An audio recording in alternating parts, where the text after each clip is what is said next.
Okay, here we go. Take two, conversation two, take two. Sunday afternoon. It's a beautiful day. It's very brisk. This morning I woke up and it felt suddenly like we'd gone from summer to winter in 1 week. 64 year low for October 17th. That's impressive. I wasn't alive, neither were you, and my dad was 3. Anyway, tomorrow we will have our Zoom lecture, and next week we will have our midterm exams.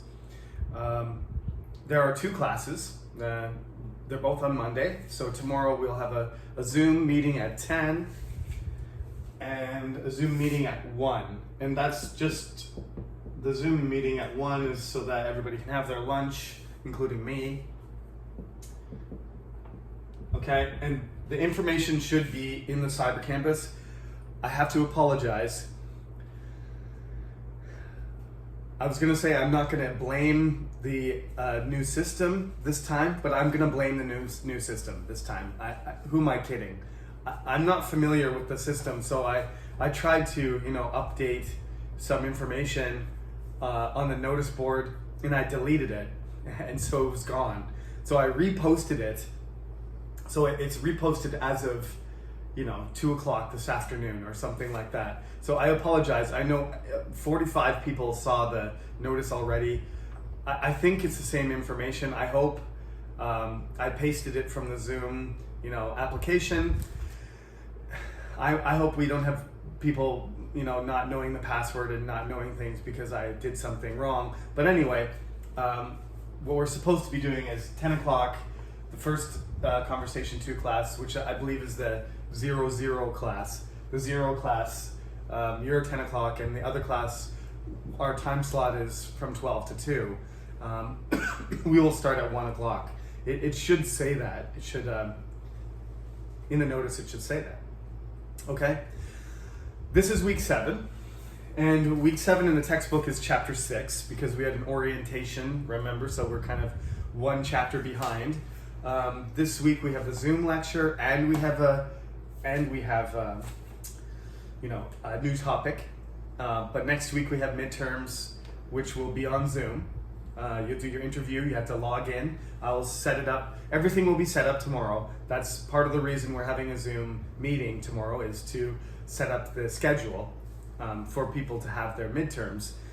I'm expecting the exam to be in person, that you will come to my office. I know there was one student who asked me to come to my office last week, or maybe even more than a week ago, and I said, please give me a chance. You can't really see how dirty my office is because I haven't had any visitors in like 2 years, so I did clean up at the beginning of the semester, but it's in a pretty terrible state off camera.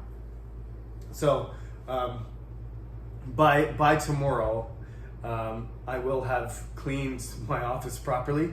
If you're on campus, if you're in the dormitory, or if you're nearby, and you do want to talk to me, that's fine. I'm always pleasantly surprised to have students come and visit me. Not that I'm lonely, it's just sometimes it's nice to talk to real people instead of being chained to my desk all the time, videotaping myself by myself, talking to a camera and sitting in a chair without any escape. So if you want to talk to me about something, the student that emailed me, that student wanted to talk about what in particular advice I could give to help the student improve their English speaking ability. So it's a very common question, and if you want to talk to me on Zoom because you live in another city currently or far away, that's fine. And if you're nearby, then make an appointment and come in and talk to me. So that's housekeeping stuff. Some of this is probably going to be repeated tomorrow in the Zoom lecture, but I think that's okay because sometimes in in a Zoom class. Some people don't catch everything I say. Some people are distracted by their brother and sister going through the back of the room, or their parents, being noisy. But treat it like a real class. Don't go to a cafe and expect you to absorb the same amount of information you would if you come to a classroom. Like that is one of the main benefits of actually having a real class where there's no distractions and it's just me and the students. If you go to a busy cafe and you try and pay attention to a class, not only will you not be able to talk because it'll be too noisy in the background, but there'll be too much happening around you. So I think your concentration level will be lower. So, find a quiet place, your room ideally. If you have an office or a bedroom where you can shut the door and participate in the class, that's the best situation. I've had students, we didn't expect the coronavirus to happen. Nobody knew 2 years ago that we were going to go into the spring semester and everything was going to be converted to online stuff. So some people, had to adjust, but you should have adjusted by now. So this is where we are. I think I saw a memo from the administration saying that we have a very high vaccination rate in Korea. I'm not saying good job Korea, because I'm not Korean. Canada also, I'm from Canada, and Canadian vaccination rates in most parts of the country are very high, with the exception of some areas that are resistant. But overall, Korea has done fantastic in, following the rules and behaving, reasonably and getting vaccinated. I think whatever you think about the government, on other issues, the government has done a good job in Korea managing this situation. Objectively speaking, not liberal, opinion, conservative opinion, foreigner opinion, or whatever. Korea has done a great job managing the pandemic compared to other countries, especially countries that have done pretty well, like Canada. Still, Korea has done better. So, my opinion is we need to be patient. I want to see my students in class as much as any other professor. Maybe the older professors are more uncomfortable with recording and online stuff than me, but that doesn't mean I don't want to see my students. I don't know who you are. I don't know your faces or your names very well, and that's always been something that I think has been helpful to the education process. The only students I know are the ones that email me. Like I know a few names. I wouldn't say the name. I will say the name. Why not? I won't say your last name because Korean names are pretty common. But I know a few Eugenes. I know a Sujin. I know a Chaeyoung. No idea what they look like actually. But I know who they are simply from contacts through email. So I just know those names, and for the rest of you, when I pull up your homework and I see a Yeon, or I see a Minjung or something like that, another name, I'm not sure. I can only recognize you basically by your homework, not by which that's an interesting thing too, to know a student simply by how they be, whether they talk through email or whether they submit their homework on time. That's another thing too. But this semester, as things get more go back to normal and we start living with the virus, as people say, I don't think it's a good time to switch. Right after midterms, just say everybody come to class. But tomorrow I will ask you on Zoom what you think. If everybody does want to come to class and everybody does want to move to Daejeon and go to Chungnam, then We will. But I'm expecting some of you to hesitate and some of you to be unable to do that. So what I'm saying is we will probably continue this format until the end of the semester. And then my expectation is we will be offline. We'll be in person in the spring. Okay? That's just my prediction. And in this chapter, there is a grammar point related to hope and expect. So we'll get back to that in a minute. Anyway, this last topic, you have one more homework assignment to do, okay? So we're going to talk about charity today, about being charitable, which means about giving something to another person, especially somebody who has less than you, right? You can't really be charitable to a rich person. It's just not how things work. Rich people don't care. They could care, but it's not considered charity. That's more like some sort of attempt to impress somebody if you give a gift to a person who's already got a lot. But if you give something to somebody who has nothing, who's trying to survive, somebody who is hurt, injured, oppressed, in need of assistance in somehow, and you give them something that is necessary for them to survive or not necessarily survive, but develop or improve their situation.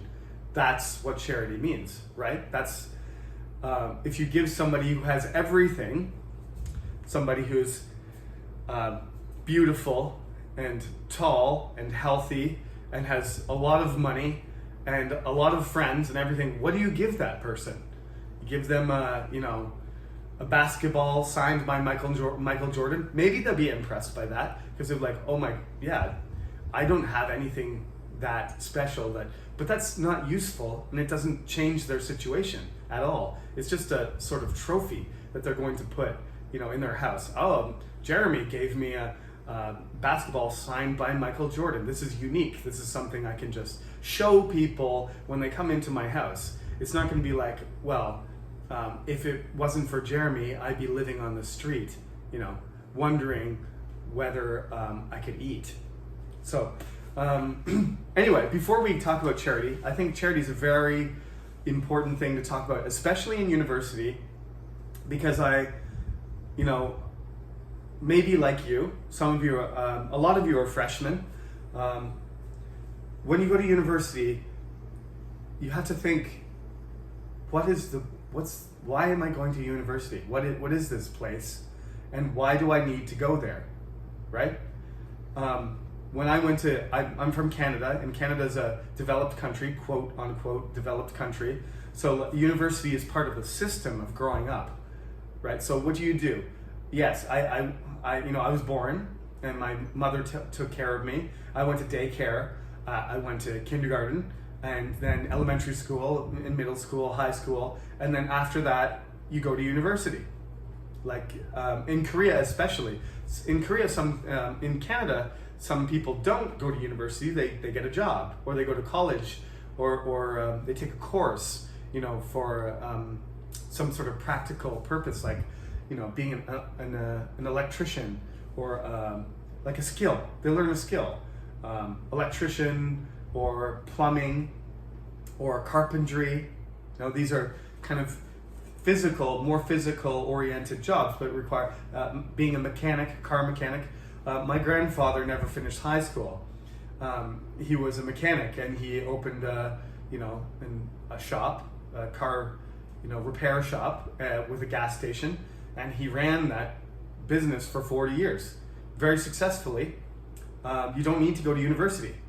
It's not something you have to do. Koreans think it's something you have to do. You start going, if your parents have money, you start going to hagwons when you're 5 years old. In preparation, it's even more extreme. I went to high school and I expected to go to university just because that's what my parents did. That's what, my cousins did. That's what my aunts and uncles did. They all went to university, so that's what I was going to do. But once you get here, Don't you feel like, why am I here? You know, you're a freshman, especially in the pandemic, right? Why am I in university? I'm stuck at home studying these classes, and why am I doing this? It's a question you should keep asking yourself in this class, and you should ask it every time you take a class. You should think to yourself, what am I doing here? Some classes are better than others. Some professors are better than others. But the experience is worth, the experience and the type of person you are when you're 20 compared to when you're 23 or 24 is important. That's, I think, not just the content and the interaction and the knowledge and the advice, all important things in university that you get, was just the fact that I was 20, and when I was 24 I was just a more developed person. At the end of university I had experienced more life, right? And when you experience more life, you should get some perspective. To a certain extent, being in university is a privilege. University is a special place where people are young and smart and good looking, and the environment is safe. Like, people are not, it's not real life. University is a special place where you go. You realize that once you get a job and you live and you try and find a house and you try and find a place to live, you will realize what real life is like. Hopefully, you will realize it's hard. When I came to Korea, I lived in a 8-pyeong hostel that was freezing cold, 4 months of the year, and boiling hot 4 months of the year. And I used to wake up at 6 o'clock in the morning, and I used to teach my first class at 6:30 a.m. In the winter, the sun wouldn't come up until I finished my first class. That's what I experienced, right? I didn't need any charity, though. Actually, that experience taught me to understand other people. That is what charity actually means, is that you have some sympathy, you have some feeling for other people. It doesn't matter if they're Korean or from another country, they're from a country in Africa. Don't say Africa as a country, please. Kenya, Zimbabwe, Malawi, right? Algeria, Sierra Leone, Ethiopia. There's 60 countries in Africa. We have to, I'm not saying you need to help people in Africa necessarily. They can be from Asia, they can be from Korea, they can be from anywhere. They can be from your own neighborhood. That is what charity means, to help somebody who is unfortunate. That's what charity means. I've gotten deeply into the charity topic already, but I wanted to talk about, I'm gonna go back, rewind for a second. I wanted to talk about your homework. So, generally the homework has been fantastic. What can I say? This class in particular, the other class also, but this class, everybody has handed in their homework on time, and I've been impressed with the quality. That's good news.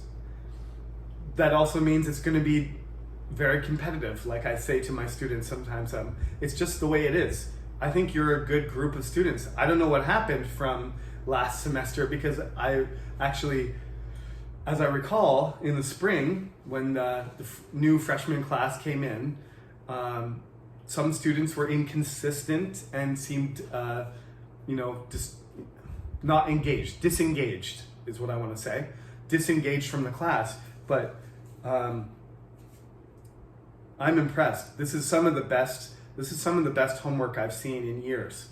So, not to say you need to be nervous or stressed out, just do your best. The content and the organization of your answers is excellent. I can tell you're doing your own work because there's a lot of grammar mistakes. I always tell my students, don't worry about your grammar, it's not a big deal. But I'm sorry to say, since the quality of the answers is so high, I think you are going to, there's going to be a certain amount of, difference between people who have good grammar and poor grammar. Key things, conjugation of verbs, for example, and subject-verb agreement, what I mean, like whether it should be a plural or a singular, or whether it should be past or present.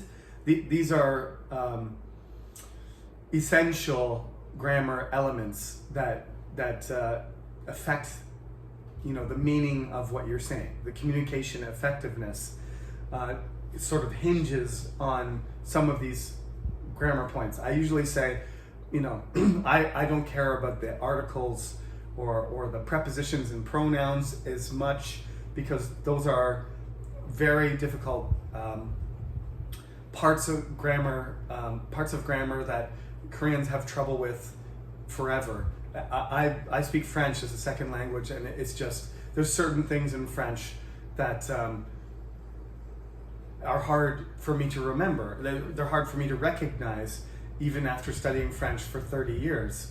I'm not, currently studying French, but those grammar mistakes I can't seem to naturally recognize that they're mistakes. But the verb tense, conjugation, and subject-verb agreement, I think those are, foundational grammar elements that if you aren't able to use them correctly and give the correct form of the word, that's a red flag. It's a red flag for your fluency and your grammar. Anyway, let me just read to you a few examples, and these examples aren't taken because they're exceptionally good or exceptionally bad. I chose these examples because these are typical answers that students gave, and I think that represents the quality I expect. If it's better, great, but these are good examples of sort of the average answer that students gave, and they have some typical strong points and some typical weak points too. Now, this is Yean. I'm not going to say her family name. I don't usually call people's names out, but Yean, you're the only student in 2 classes that keeps sending me Hangul files. So I would like you to save it as a PDF or as a Word doc next week. So I will know if you're paying attention to this lecture based on the fact of your homework submission, because you're the only one who keeps sending me HWP files, okay? That's a special message for you. I normally don't do that, but I think after 4 times of doing that, I think you need to be called out. Now, this is her answer. There are many languages in the world: English, German, Chinese. That's really not a necessary thing to say. That's something that you say when that's something that you write, okay? When you respond to a question and you're writing, there should be an introduction. There should be something, because you're coming in cold. But if I say, if I ask you a question, you're not going to answer the question like that, right? You're not going to say, if I say, what language are you interested in? You're not going to say, there are many languages in the world, Jeremy. There's German, French, Chinese, Uzbek, Bengali, Kenyan, Portuguese. You're not going to start listing all the different languages in the world. You're just going to pick one. So, I mean, that, to be honest, that sentence can just go. You don't need it. These days, I have become interested in French among these many languages, so I'm going to talk about French. These 3 sentences can be one sentence. It can just be, these days, I've become interested in French. That's it. So, as I told you, I want you to talk long enough for all of us, for me to judge how good your English is. But, I mean, if you're just saying things that are really have no point or relevance to them, and they can be said when you can say it in one sentence rather than 3, then It makes, it makes the entire, you can add more details elsewhere that are important. Otherwise, you're going to run out of time talking about things that don't matter. So that's not this student's problem. I already said her name. It's not it's not only her issue. Many students did this. Don't introduce the topic. It's a question, it's an interview, right? What I told you, remember, when you're writing your homework, you have to remember it's not actually a writing assignment. This is practice for an interview. So in the interview, that's not how you would talk, right? You wouldn't spend 3 or 4 sentences or a paragraph introducing a topic, because then your time is up and you didn't start talking about your topic. If you're writing an essay, this is great. I mean, you introduce, she goes from general to specific. That's classic writing format. It's not the way you speak, though. It was after I started college that I became interested in French. When I became a college student and took college classes, I got to know a colleague from France. After that, I became close enough to know to have a private place, and I gradually became friends. And that's how I made my first foreign friend. At that time, I was taking a life French class. At first, it was more fun than I thought because I learned classes focusing on simple vocabulary. However, it became more difficult and the pronunciation was complicated. No kidding, eh? That's always a problem for Koreans and for Canadians who are born, like me, in an English family. I spent 10 years in the French, education system, and my pronunciation never became natural. I lost interest and I felt bored in the class. By that time, I got to know the colleague, and as I studied basic vocabulary and pronunciation together in the library or cafe, my forgotten interest began to wake up again. Starting from this, I studied French harder again and got quite good grades on the final exam. I felt proud of the results I received through my efforts, and even after the end of the semester, I've been studying French vocabulary related to real life from time to time. I was going to say awesome. That's a great answer. Excellent. The only issue is that the first 3 lines could be reduced to 1. But that answer is fantastic. That's an A plus answer. There's a few, I corrected some of the grammar as I was going along, but the grammar mistakes are superficial. I can understand exactly, it's a story, so it's linear, it's organized, it's connected, the content is good, the vocabulary is good. If you answer like that, now I don't want you to memorize, remember, but if you answer with that sort of flow, that sort of, connection from sentence to sentence like that, you're gonna get an A on the exam. That's an A answer for sure. Nothing's gonna be perfect, we're not here to be perfect. You're listening to me. Am I making mistakes when I'm speaking to you? I'm a native speaker, I'm an English professor, I'm doing my PhD in English. I'm making mistakes. Don't worry about that. Everybody makes mistakes. You want that 95%, right? It's not about, remember, international students or Korean, doesn't matter where you're from. Language is not about being 100% perfect. It's about excellence, right? Get over 90% right and communicate effectively. That's what we're looking for. That's really good. Like I said, a few unnecessary sentences at the beginning, otherwise, and some small grammar mistakes. But that's an A answer. Okay. Let's see.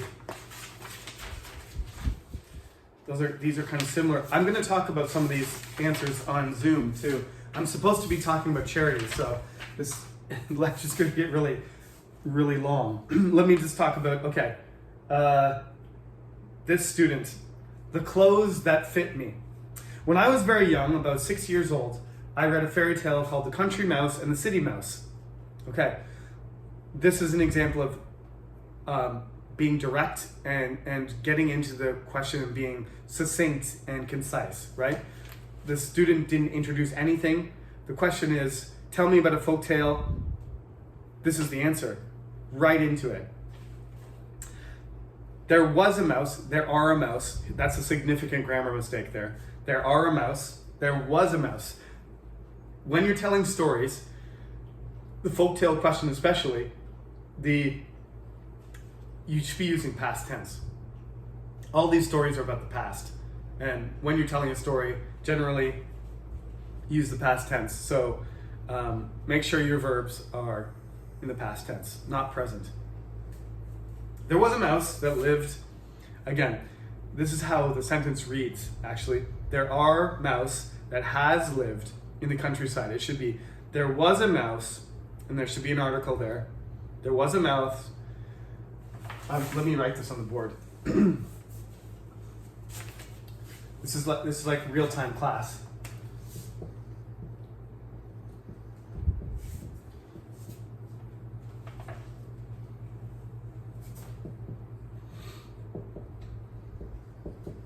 Okay.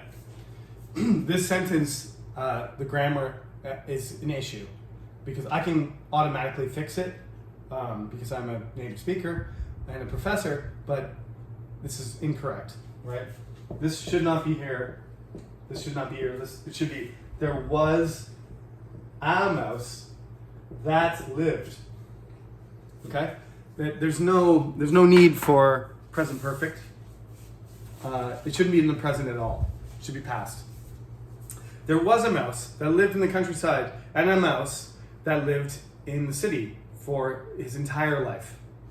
The plot is like this. One day, the city mouse visited his friend, the country mouse.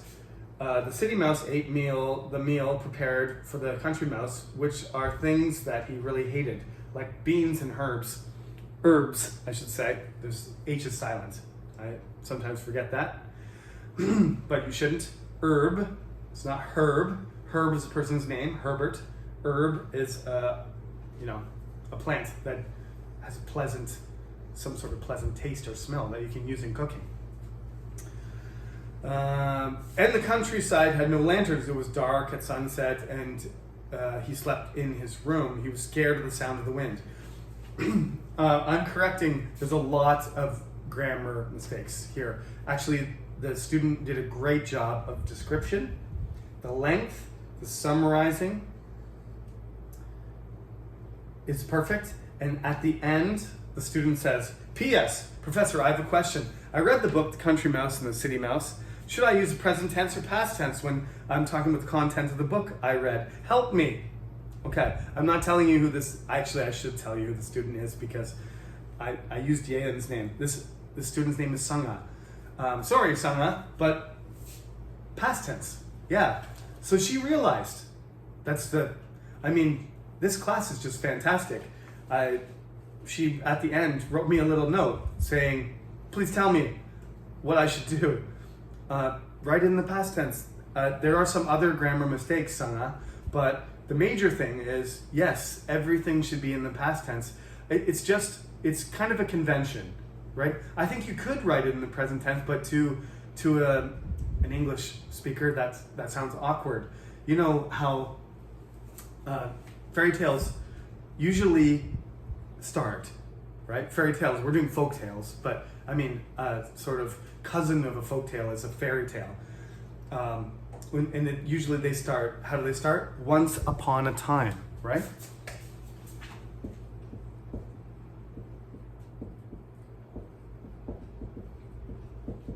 This is a literary convention, and folk tales and fairy tales are nothing if not conventional.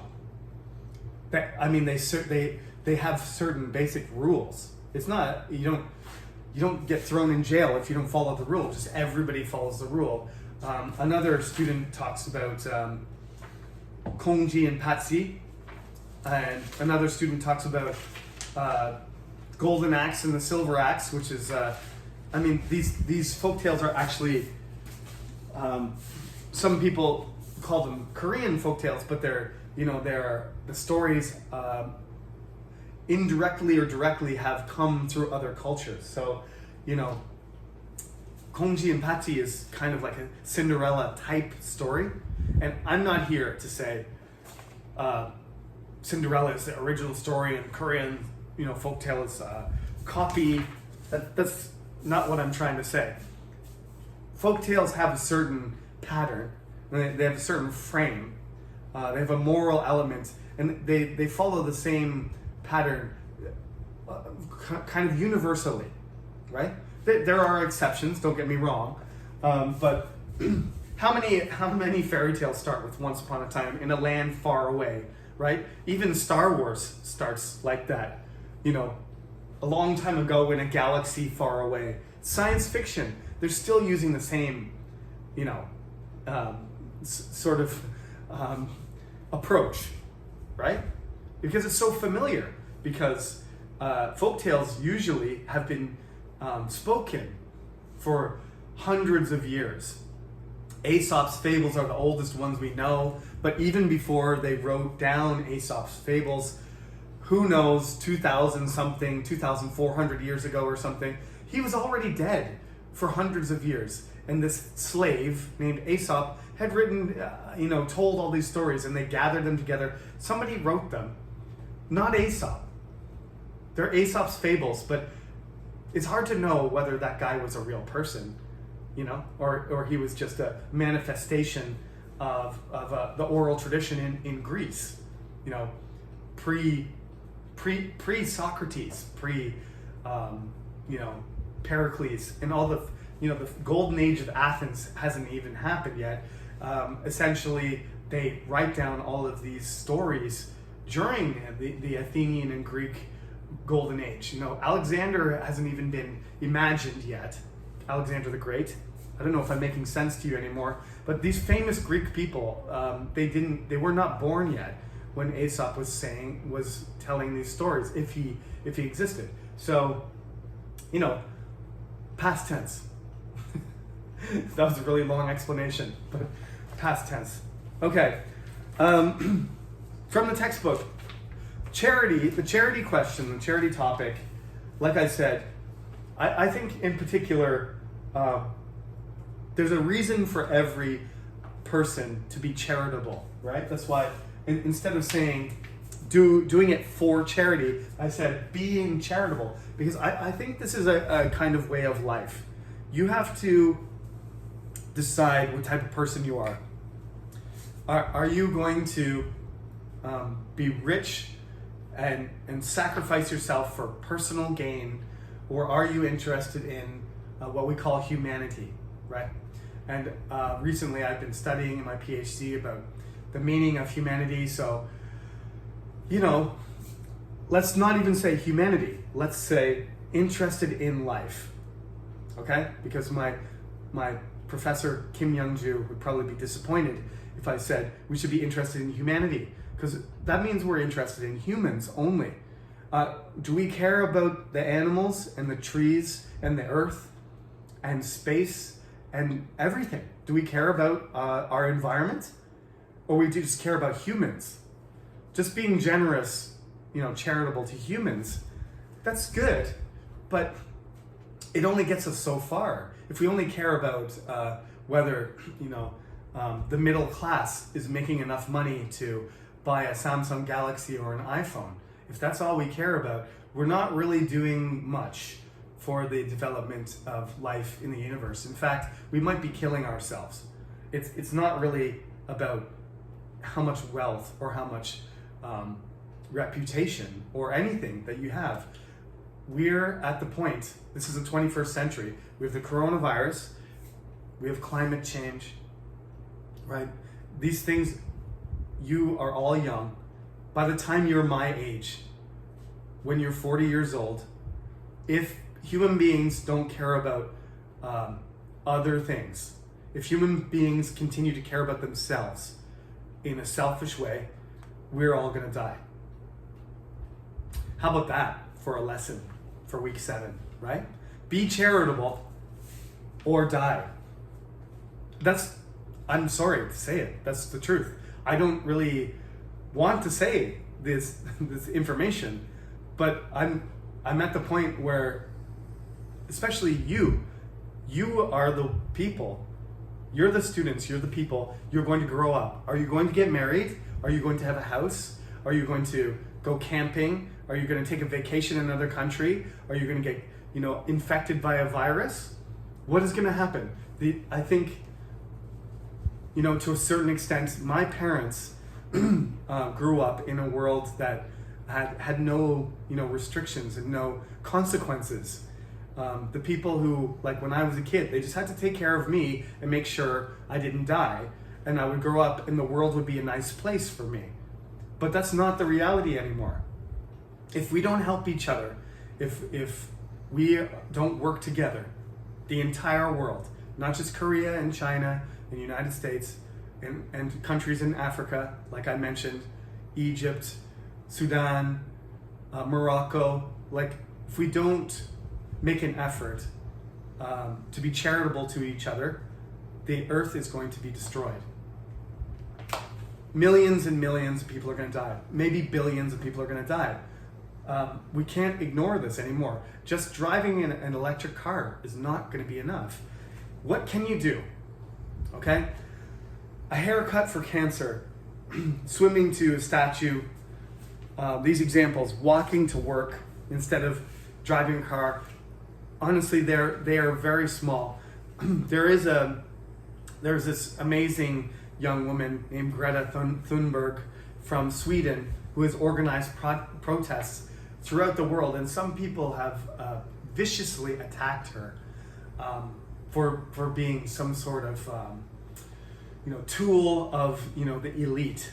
I have no patience for that attitude. I've lost friends over that already. I think she is more attuned and more aware of the real issues of our life than people who are much smarter, older, experienced, educated, capable than her. She's extremely committed to an idea, which is we need to do something now, not tomorrow, now. We need to do something now to help each other and to help the earth, right? That's what I think charity means these days. So I don't care whatever you talk about. I don't care if you talk about helping a poor person because they need food or somebody is injured. Anything you do, what's really important is that we help each other and we help the environment. If you help an animal, or you protect a tree, or you donate to the environmental fund, or you spend your time or your money in order to, improve the condition of the earth, then you're being charitable. Okay? I've never had this kind of intense, perspective on this topic, but I really feel strongly about this, and I feel like this is one of the reasons, I guess, that we're at university. You have to face reality. After university, you're enjoying yourself. That's good. Make yourself smarter. Develop yourself. Meet cool people. Make friends from different countries. Have a boyfriend. Have a girlfriend. Whatever. Enjoy yourself. Enjoy your university life. But also, there's got to be something in the university that is essential. And this is one of these things. Your awareness of what the world is really like should be solidly, you should have this sense of commitment to being a global citizen. Chungnam has students from all over the world now. When I came here 12 years ago, it's completely different. Many of my students are from other countries, and I'm a foreign person. I'm from another country. We have a responsibility to each other, right? I'm here because Korea was nice enough to give me a job, and I love my job, and I want to create a global citizenship. That's what I think the university's responsibility is for both of us. Okay? I know this is a long lecture, and tomorrow we're going to talk again, so I'm not going to go too much further. Just the grammar point that they make in chapter 6 is about using the infinitive plus expect or hope. Like I said, this is a very important grammar point for, connected to everything we said today. I hope means that there's a possibility, right? That in the future is could be positive. And expect is more of like, it's more of a prediction that something will happen, and if it doesn't happen, there'll be disappointment. So hoping represents a more positive way of phrasing something. I hope next year the coronavirus will go away. I expect next year the coronavirus to go away. No, I don't. I don't expect it. I still hope though, because that's a positive point of view. It doesn't mean that it's going to happen. If it happens, that would be good. But realistically, it's not going to happen. So I expect the coronavirus to continue to be a problem for several years. But I hope it goes away. Okay, I think that's enough for today. We're running well over 45 minutes. So tomorrow, I will see you in Zoom. And thank you for listening, as always. And especially thank you for doing such a good job of your homework. I'm really impressed, and I'm expecting good interviews in the midterm. So we'll set up the schedule tomorrow during our Zoom meeting. Thank you again for listening. I'll see you tomorrow, October 18th. If there's any issues, connecting to Zoom or whatever, I'll try and sort them out in real time. So send me a message, if necessary, by phone, but I'll be checking my email too, just in case. Okay, have a good night. See ya.